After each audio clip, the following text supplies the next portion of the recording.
Hello friends, welcome to this introductory session on information and network security.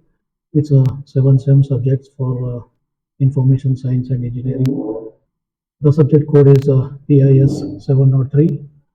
Hi, I am Dr. Sandeep, the subject teacher for information network and security, welcoming you to this introductory session. The information and network security is for the 7th semester. The course code is BIS703, and the lecture is for 4 hours every week, and total hours of pedagogy is 50 hours, 5 modules, 50 hours, so on average 10 hours per module. So the credit for this course is 4. The internal marks, the continuous internal evaluation is for 50 marks, and the semester end exam marks is for 50. That makes total of 100. The semester end exam is for 3 hours, and the examination type is theory. So the objectives of this course is to understand the basics of security, its principle, and the cryptography, to study various cryptographic algorithms available and understand the pros and cons of each of these algorithms, and see which situation, what type of algorithm will be best suitable and all that, and to apply the knowledge of cryptography to various fields for providing security, to understand and apply hash functions. So hash functions are one of the important functions that used under cryptography, and we just look at what hash functions are and try to understand them and see how they are applied in cryptography. And finally, discuss about the various key management scenarios where this information security and network security is of importance. The course outcomes: at the end of the course, the student will be able to understand the basic concepts of security and cryptography. Secondly, the student will be able to apply different hash functions for the security purposes. We'll be able to describe the random number generation and cryptographic protocols. So random number generations are one of the key aspects of cryptography, and we'll be able to explain the key management scenarios, and then we'll be able to apply the concept of cryptography for more security in different fields. So these are the course outcomes. So at the end of the course, the student will be able to have equipped with these 5 outcomes. So coming to the security, so we are mainly worried about the information and network security. In this, we are only worried about the digital world. So what exactly the security in the digital world means? So in the digital world, the security has got 3 issues. One is about the confidentiality. So that is the ability to keep the data secret. And the second one is the integrity. So it's to ensure that the data isn't altered. So it is what we call integrity, that whatever data we have in our system is not tampered or modified by anyone. And the availability, so making sure that the systems are always accessible. So not that sometime it is available, sometime it is not available. So when we are talking about security in this digital world, we need all 3 together. That's a Venn diagram shown here, which is made up of 3 components: the confidentiality, then the integrity, and the availability. So the green region is the one which says that it should have all 3 together. This one says that the data is confidential, but not guarantee that it will be always available, or it will be is not altered or not corrupted and all that. So if we are in this part, then we say that the data is confidential, but we are not sure that it is always available. So it can be unavailable or it can be corrupted also. If you look at the integral part of that, then as long as we are in this region, the data are integral. That means there is no tampering, alteration, and all that. But we don't guarantee that it is always available, and also guarantee that it is highly confidential or the confidentiality is maintained. It may be disclosed or it may be unavailable, but we guarantee that the data is not tampered. On this side, we ensure that the data is always available, but we can't guarantee about the confidentiality of the data that may be disclosed, or we can't guarantee that the integrity of the data or it may be corrupted. So these are various possibilities. So it's just confidential, then we can't guarantee about other two. Integrity of the data is there, then we can't guarantee of the other two. If only availability is there, we can't guarantee of the other two. But what we require is all three to be confirmed simultaneously. So that's a green region we are interested in. So if you are talking about anything called security, then we must ensure that it is confidential, it is integral, and it is always available. Then we need to understand who are our enemy in case of digital data. So we need to understand the various types of attacks possible. So it may be phishing. So phishing is one type of attack where fake emails are sent to steal the passwords. So in this case, an attacker is sending a email to the user, and of course it is a fake email, and says to click on some link, and once the link is clicked, the information from the user, all of them are automatically transferred to the attacker. So that is what phishing is, and always it is being advised not to click if the sender is unknown. Any links are there which you get from email or messages, and if the one who is sending is not known to you, have any confusion, make sure not to click on any such links. So that may be phishing. Second thing is man in the middle type of attack where someone intercepts our data while we use public Wi-Fi. So nowadays, most of the places to attract customers like hotels, hospitals, uh, such places to attract the customers, they provide free Wi-Fi and all that. And through this Wi-Fi, they may be making some type of attack where the user tries to connect to some web application. So instead of direct connection, our this Wi-Fi which we are using in the public domain may pass it all the information via the attacker. So a man in the middle attacker. So a new connection is made between the user and the attacker and the web application. So for the user, it appears as if interacting with the web application.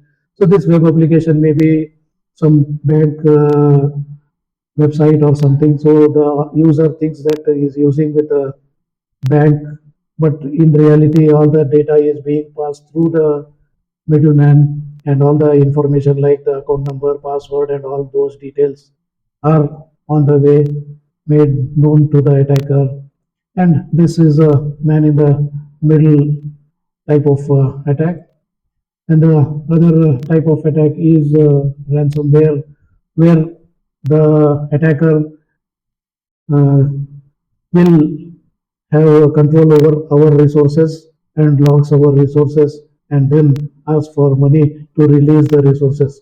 Like the system, the attacker will hack our system and freeze all the resources in our system, and then will ask for ransom to release all the resources. So that's another type of attack we have. Then we have distributed denial of services. So floods a server so that it crashes. So there is a server, and the attacker will start sending information or request to the server through various nodes simultaneously. So flood of requests reach the server, and the server cannot handle so many requests. So it is possible that the server may crash. So that way, it makes sure that the server doesn't respond to the normal users because it's already crashed. So that's another type of attack.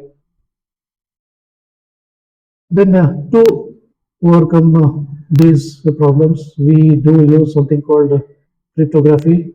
And here, the cryptography, what we do is to process one at the input side and one at the output side. So when we are sending message from a sender to the receiver, then at the sender side we have a process called encryption, and then the encrypted data or the cipher text is transferred on the media, and at the receiving end the message is converted back to the normal data. So that process of converting the encrypted one back to the normal is decryption, and once it is decrypted, then the original data is available to the receiver. So sender will send a data after encrypting, and this encrypted version will go through the media, and then finally it will be decrypted at the receiver end, and the receiver will get the real message. The important aspect here is both encryption and decryption are under control of some uh, thing called key. So there is one key to encrypt and there is one key to decrypt. So it's something like a locker. So we put our document into the lockbox and then apply a lock to that. So to close the box, we do require a key which we call the encryption key, and the closed box, locked box will be traveling all the way from the sender to the receiver. At the receiver side, another key is used to open the box, and once it is opened, then the data sent from the sender is made available. So that's a logic of cryptography. So there is one process called encryption at the beginning, and there is another process called decryption at the end. So for encryption, we require one key, encryption key. For decryption, we require one key, which we call decryption key. And these two can be same or can be different. If they are same, then we call it a symmetric cryptography. And if they are not same, then we call that asymmetric cryptography. In symmetric cryptography, both encryption decryption keys are same, and before the communication begins, the sender and the receiver will sit together and decide upon what key should be used for encryption and all that. So that's they share the key for encryption, and the same key will be used for decryption. So that's what symmetric cryptography is. There is another one which is asymmetric, where the two things are different.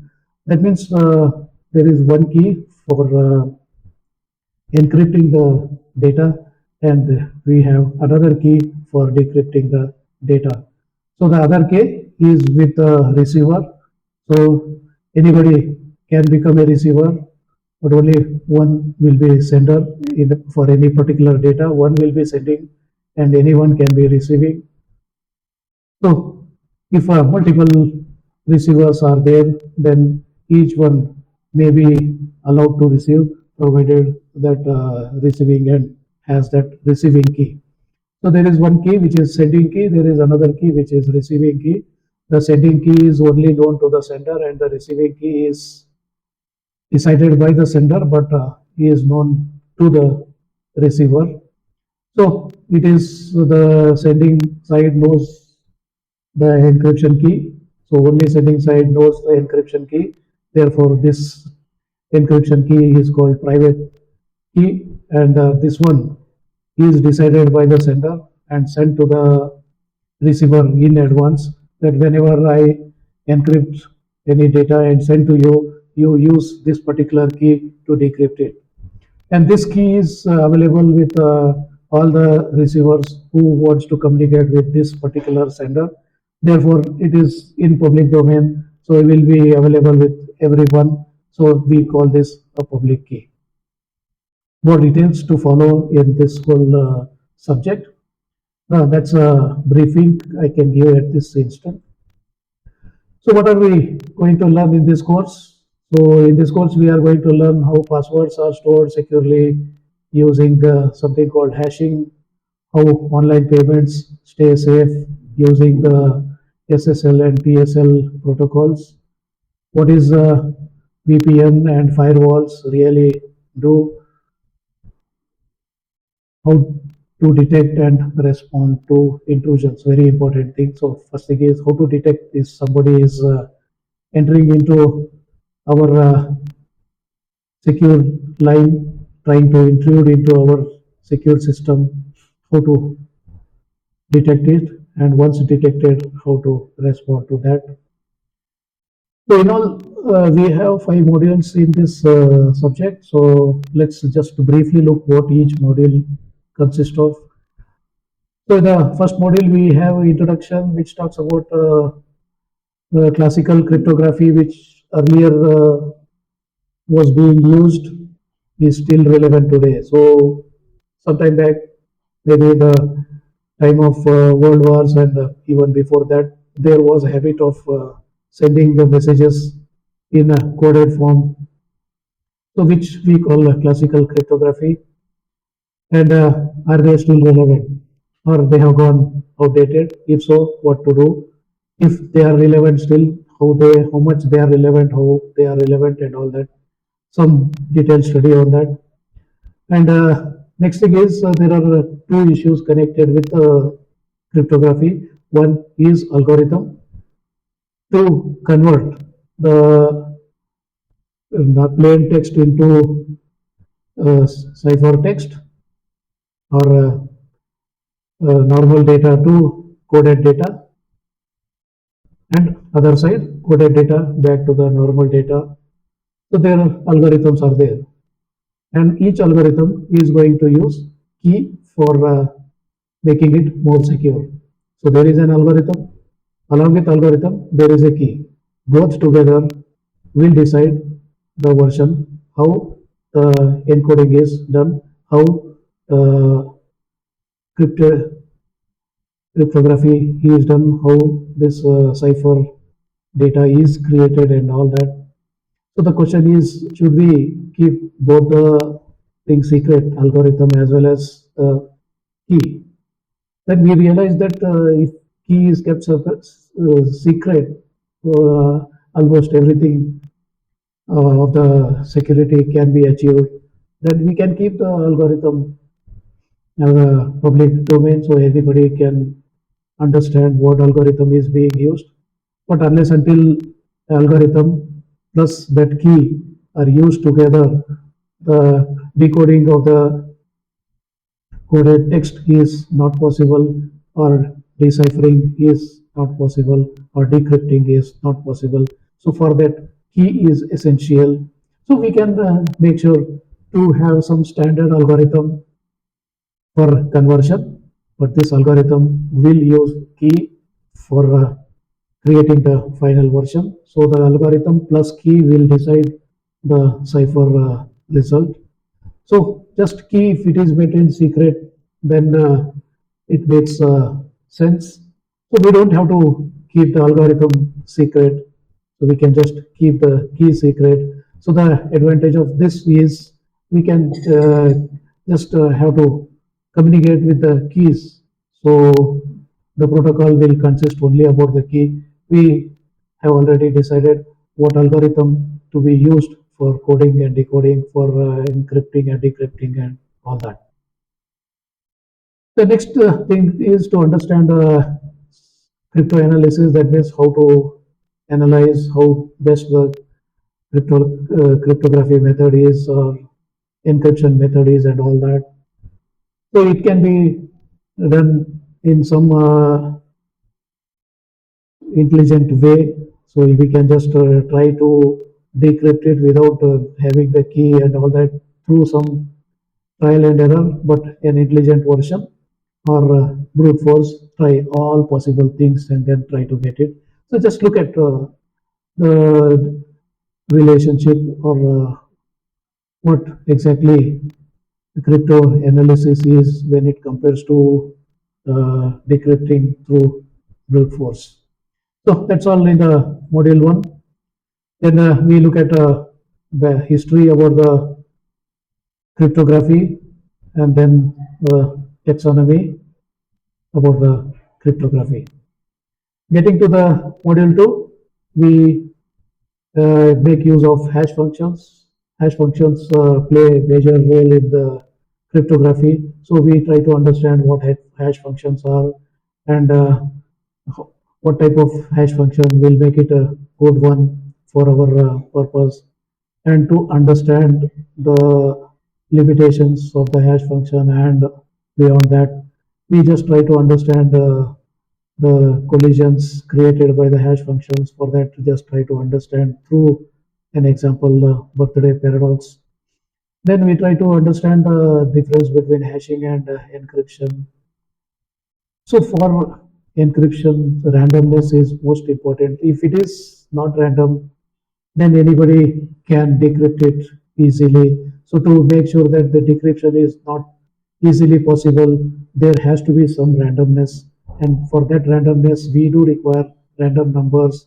And for random numbers, we require something to generate these random numbers and all that. So details about random numbers and randomness in reality is different thing, but when it comes to networking security and all that, at one side we have encryption, other side we have decryption.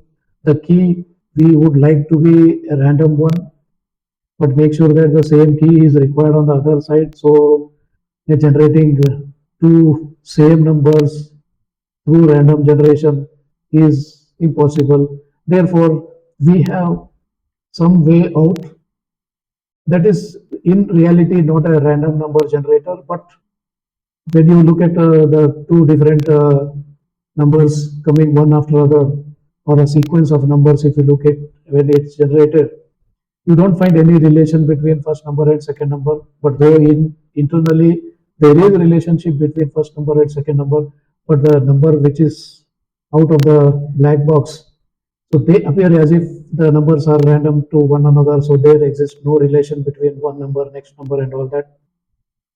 So to create that black box where internally they are somewhere related, but externally looks something unrelated. So we do use something called random number or pseudo random generator and all that. So these are what we are going to look in next session, and how to hide the information, some techniques to hide the information. Then yes, random number generator, what we discussed. So random numbers are required for key to have a better security. The key should be random in nature. That key is random, then we need to generate random number, and that random number should be such that in the next time you should be able to generate same random number, so that at the encryption, at the decryption, you should need the same random number, then it should be possible to get it. So there is something called a pseudo random generator. It's a black box. Inside the black box, there is relation from one number to the another number in the series, but outside the black box it appears as if they are totally random to one another. And this is a one which is required to make sure that the security is well established. And then we look at something called authentication. So whenever a user wants to use some resources or any file or anything, then we must ensure that the user is correct one to use it. So there is proper authentication is required. how this authentication is to be done and all that, some details. And then there are various protocols available for cryptography. So depending on different situations, different protocols are defined. So we'll just look at the various types of protocols available and see which type of protocol is useful at what type of situation and all that.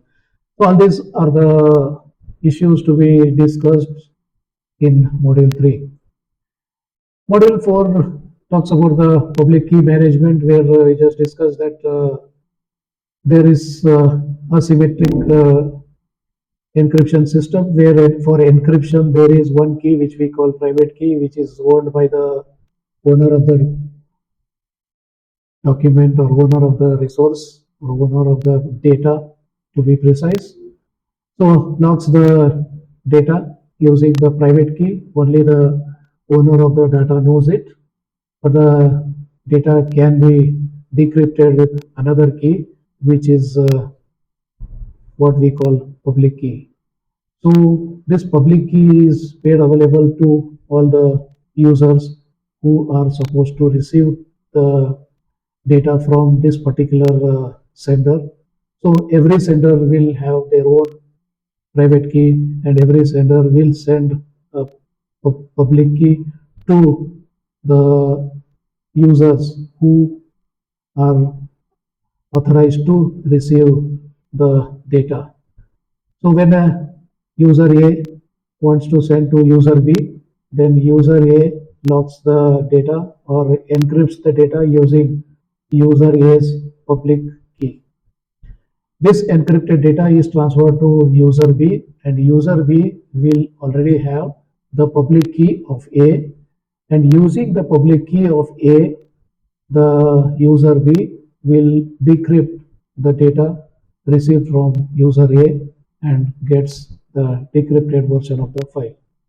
In the other way, if B wants to send to A, then B will encrypt it using the public private key of user B, sends to A, and A is authorized user of that data, then A will be already sent the public key of B.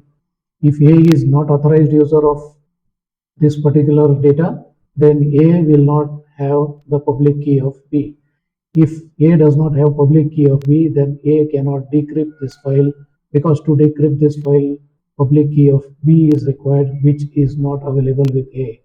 But if A is authorized to use this data, then B would have already sent the public key of B to A, and this public key of B is available with A. So when the encrypted data reaches A, then it can use the public key of B and decrypt it.